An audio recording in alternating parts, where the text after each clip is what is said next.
ನಮಸ್ಕಾರ. ಈ ದಿನ ರಾಶಿ ಭವಿಷ್ಯಕ್ಕೆ ಹೋಗೋದಕ್ಕಿಂತ ಮುಂಚೆ ನಾನು ಕೆಲವು ವಿಚಾರಗಳನ್ನ ಹೇಳ್ಬೇಕು. ಏನಂತಂದ್ರೆ, ತುಂಬಾ ಜನ ಕೇಳ್ತಿರ ಸರ್, ನೀವು ಪದೇ ಪದೇ ಇದೇ ಇಂಟ್ರೊಡಕ್ಷನ್ ಹೇಳ್ತೀರಾ, ನಿಮಗೆ ತುಂಬಾ ಜನ ಬರಬೇಕು, ನಿಮಗೆ ದುಡ್ಡು ಮಾಡಬೇಕು ಅಂತ ಈ ತರ ಮಾಡ್ತೀರಾ ವಿಡಿಯೋಸ್ ಅಂತ ಕೇಳಿದ್ರು. ನೋಡಿ, ಕೋಟ್ಯಾಂತರ ಜನ ಈ ದೇಶದಲ್ಲಿ ಇದ್ದಾರೆ. ನಾನು ದಿನಕ್ಕೆ ಒಂದು 5ರಿಂದ 10 ಜನಕ್ಕೆ ಮಾತ್ರ ಕನ್ಸಲ್ಟೇಷನ್ ಕೊಡ್ಬೋದು. ಸೊ ಹಾಗಾಗಿ ಇದೊಂದು ಬಿಸ್ನೆಸ್ ಪರ್ಪಸ್ ಅಲ್ಲಿ ಮಾಡಕ್ ಸಾಧ್ಯ ಇಲ್ಲ. ಎರಡನೇದಾಗಿ ಬಂದು, ಜನಗಳಿಗೆ ಜ್ಯೋತಿಷರು ಭಯವನ್ನ ಹುಟ್ಟಿಸ್ತಾರೆ.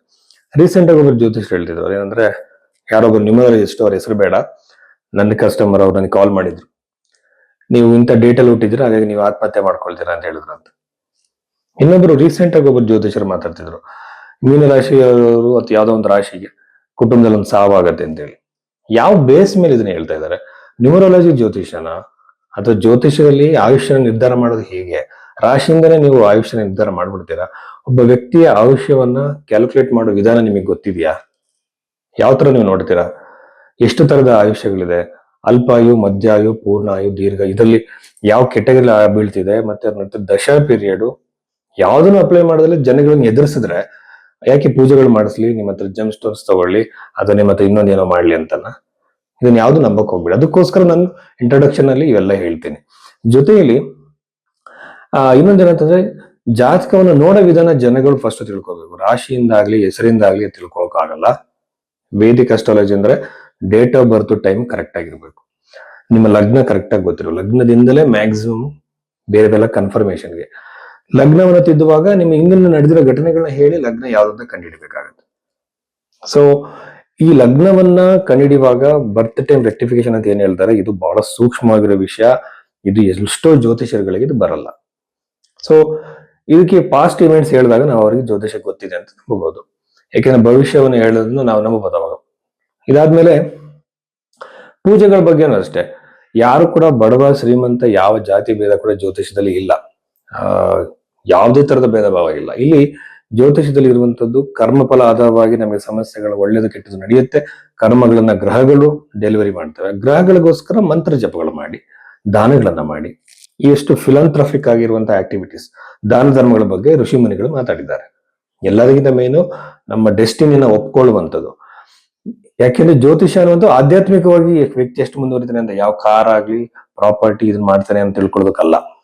ಇಷ್ಟೆಲ್ಲ ವಿಷಯಗಳಿದ್ದಾಗ ನಾವು ಕರುಮುಲಿಮಾಲ, ನ್ಯೂಮರಾಲಜಿ, ಟ್ಯಾರೆಟ್ ಕಾರ್ಡು, ಆಮೇಲೆ ಮ್ಯಾಜಿಕಲ್ ರೆಮಿಡಿಗಳ ಬಗ್ಗೆ ಜನಗಳು ಮೋಸ ಮಾಡಬಾರ್ದು. ಇದೊಂದು ವಿಜ್ಞಾನ. ಇದ್ರ ಬಗ್ಗೆ ಜನಗಳಿಗೆ ಅರಿವು ಬರಲಿ ಅಂತ ಮಾತ್ರ ನಾನು ಇಂಟ್ರೊಡಕ್ಷನ್ ಮಾತಾಡ್ತೀನಿ. ಸೊ ನಿಜವಾದ ಜ್ಯೋತಿಷದ ಬಗ್ಗೆ ನಿಮಗೆ ಒಂದು ಜಾತಕ ನೋಡೋ ಪದ್ಧತಿ ನಿಮಗೆ ಗೊತ್ತಾಗಬೇಕು ಅಂದ್ರೆ ನೀವು ಭೈರವೇಶ್ವರ ಬುಕ್ ಮಾಡಿ ನಿಮ್ಮ ಜಾತಕದ ಪರಿಶೀಲನೆ ನಾವು ಮಾಡ್ತೀವಿ. ಧನಸ್ಸು ರಾಶಿ 2026 ಫೆಬ್ರವರಿ 15ನೇ ತಾರೀಕಿನ ನಂತರದಲ್ಲಿ ಧನಸ್ಸು ರಾಶಿಯವರಿಗೆ ಏನೆಲ್ಲ ಬದಲಾವಣೆಗಳು, ಬೆಳವಣಿಗೆಗಳಿದೆ ಅಂತ ನಾವು ನೋಡೋಣ. ದ್ವಿತೀಯ ಭಾವದಲ್ಲಿರುವಂತಹ ಗ್ರಹಗಳು. ಕುಜಗ್ರಹ ಇದು ಬಂದು ನೋಡಿ, ಯಾರ ಜಾತಕದಲ್ಲಿ ಕುಜಗ್ರಹ 2ನೇ ಮನೆ ಇರ್ತಾರೆ ಸ್ವಲ್ಪ ಫೈನಾನ್ಷಿಯಲಿ ಬಹಳ ಸ್ಟ್ರಿಕ್ಟ್ ಆಗಿರ್ತಾರೆ, ಖರ್ಚು ಮಾಡೋದು ಕಡಿಮೆ. ಏನಿದೆ ಅಷ್ಟೇ ವರ್ಗದಲ್ಲೂ ನಾವು ನೋಡ್ಬೇಕು. ಬಟ್ ಹಂಗೆ ಜನರಲ್ ಆಗಿ ಹೇಳೋದಾದ್ರೆ ಫೈನಾನ್ಷಿಯಲ್ ಲಾಭ ಖಂಡಿತವಾಗ್ಲೂ ಆಗುತ್ತೆ.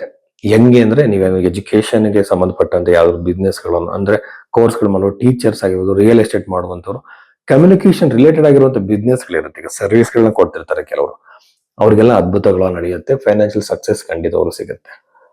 ಎರಡನೇದಾಗಿ 2ನೇ ಮನೆಯಲ್ಲೇ ಕುಜಗ್ರಹ ಇರೋದ್ರಿಂದ ಕುಟುಂಬದಲ್ಲಿ ಕಿರಿಕಿರಿ ಕಂಟಿನ್ಯೂಸ್ ಆಗಿ ನಡೆಯುತ್ತೆ. ಜಾಗ್ರತೆಯಿಂದಾಗಿರಿ.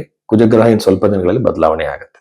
ಎಗೇನ್ ಕುಜಗ್ರಹ ಬಂದು ಸಿಬ್ಲಿಂಗ್ಸ್, ಯಂಗರ್ ಸಿಬ್ಲಿಂಗ್ಸ್ಗೆ ಕಾರಕನಾಗಿರೋದು, ಅವ್ರ ಜೊತೆ ಕಿರಿಕಿರಿಗಳಾಗ್ಬೋದು. ಬಟ್ ದೊಡ್ಡ ಮಟ್ಟದಲ್ಲ, ಅದು ಯೂಶುವಲ್ ಆಗಿ ನಡೆಯುವಂಥದ್ದೇ, ಸರಿ ಮಾಡ್ಕೋಬಹುದು. 3ನೇ ಮನೆಯಲ್ಲಿನ ಗ್ರಹಗಳನ್ನ ನೋಡಿದ್ರೆ ಖಂಡಿತವಾಗ್ಲು ಅನಾವಶ್ಯಕ ಸಂಚಾರ, ಕಿರಿಕಿರಿಗಳು. ಆ ಸಂಚಾರದಿಂದ ನಿಮ್ಗೆ ಯಾವುದೇ ತರದ ಲಾಭ ಆಗಲ್ಲ ಅಂತ ಸಂಚಾರಗಳನ್ನು ನೀವು ಮಾಡೋ ಸಾಧ್ಯತೆಗಳಿರುತ್ತೆ. ಆಮೇಲೆ ಪ್ರಾಪರ್ಟಿ ಖರೀದಿ ಮಾಡುವಂತಹ ಸಾಧ್ಯತೆಗಳು ಅತಿ ಹೆಚ್ಚಾಗಿದೆ. ಪ್ರಾಪರ್ಟಿಯಲ್ಲಿ ಎಸ್ಪೆಷಲಿ ಲ್ಯಾಂಡ್ ಖರೀದಿ ಮಾಡೋರಿಗೆ ಅನುಕೂಲ, ಪ್ರಾಪರ್ಟಿ ಸಿಗುವಂತ ಸಾಧ್ಯತೆ, ಖರೀದಿಗೆ ಅವಕಾಶ, ಅಗ್ರಿಮೆಂಟ್ಗೆ ಅವಕಾಶಗಳೆಲ್ಲ ಅತಿ ಹೆಚ್ಚಾಗಿದೆ ಅಂತ ಹೇಳ್ಬೋದು. ವಿವಾಹಕ್ಕೆ ಬಹಳ ಅತ್ಯುತ್ತಮವಾಗಿದೆ ಅಂತ ಹೇಳ್ಬೋದು. ವಿವಾಹ ಪ್ರಾಪ್ತಿ ಆಗಿರಲ್ಲ, ಮದುವೆಗೆ ಸಂಬಂಧಪಟ್ಟಂತೆ ಅನವಶ್ಯಕವಾಗಿ ಡಿಲೇ ಆಗ್ತಿರುತ್ತೆ, ಕಿರಿಕಿರಿ ಆಗ್ತಿರುತ್ತೆ.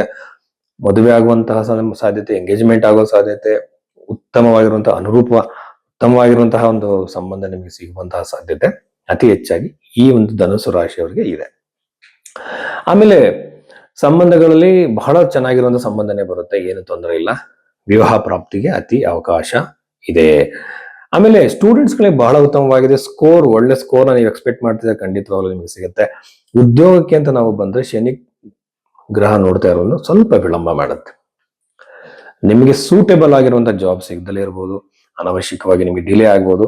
ಎಗೇನ್ ಇಲ್ಲಿ ದಶಮ ಭಾವದಲ್ಲಿ ಇರುವಂತಹ ದಶಮಾಧಿಪತಿ ಎಗೇನ್ ಅಫ್ಲಿಕ್ಟೆಡ್, ಪಾಪಗ್ರಸ್ತನಾಗಿರೋದ್ರಿಂದ, ಪಾಪಗ್ರಹಗಳಿಂದ ಇದಾಗಿರೋದ್ರಿಂದ, ಆ ಗ್ರಹದ ಶಕ್ತಿ ಕಡಿಮೆ ಇರೋದ್ರಿಂದ ಉದ್ಯೋಗ ಪ್ರಾಪ್ತಿಗೆ ಡಿಲೇ ಆಗುತ್ತೆ, ಉದ್ಯೋಗ ಸಿಗೋದ್ರಲ್ಲಿ ಡಿಲೇ ಆಗುತ್ತೆ, ಪ್ರಮೋಷನ್ ಡಿಲೇ ಆಗುತ್ತೆ, ಟ್ರಾನ್ಸ್ಫರ್ಗೆ ಡಿಲೇ ಆಗುತ್ತೆ. ಆಮೇಲೆ ಇದು ನಿಮಗೆ ಪ್ರೋಗ್ರೆಸ್ಗೆ ತಡೆ ಆಗ್ಬೋದು. ಈ ವಾರದಲ್ಲಿ ಬುಧಗ್ರಹ ಅಲ್ಲಿಂದ ಬದಲಾವಣೆ ಆಗಬೇಕು.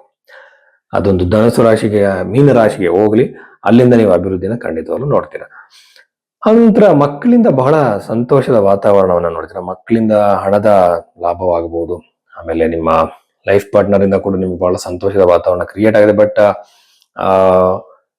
ಒಂದು ಚತುರ್ಥ ಭಾವದಲ್ಲಿ ಶನಿ ಗ್ರಹ ಇರೋದ್ರಿಂದ ನೀವೇನು ಮನೆ ಕನ್ಸ್ಟ್ರಕ್ಷನ್ ಸ್ಟಾರ್ಟ್ ಮಾಡಿದ್ರೆ ಅದು ಬಹಳ ಡಿಲೇ ಆಗುತ್ತೆ. ಅಂದ್ರೆ ಇನ್ ಟೈಮಿಗೆ ನಡೆಯಲ್ಲ, ಹಂಗೆ ಡಿಲೇ ಆಗೋದು, ಹಂಗೆ ಅದೇ ಏನಾದ್ರೂ ಒಂದು ಅಡೆತಡೆಗಳು ಬರ್ತವೆ, ಒಂದು ಸಾಧ್ಯತೆ ಇರುತ್ತೆ. ಇದನ್ನ ಗಮನದಲ್ಲಿ ಇಟ್ಕೋಬೇಕು. ಸೊ ಇಷ್ಟು ವಿಚಾರಗಳು ಧನುಸು ರಾಶಿಯವರಿಗೆ.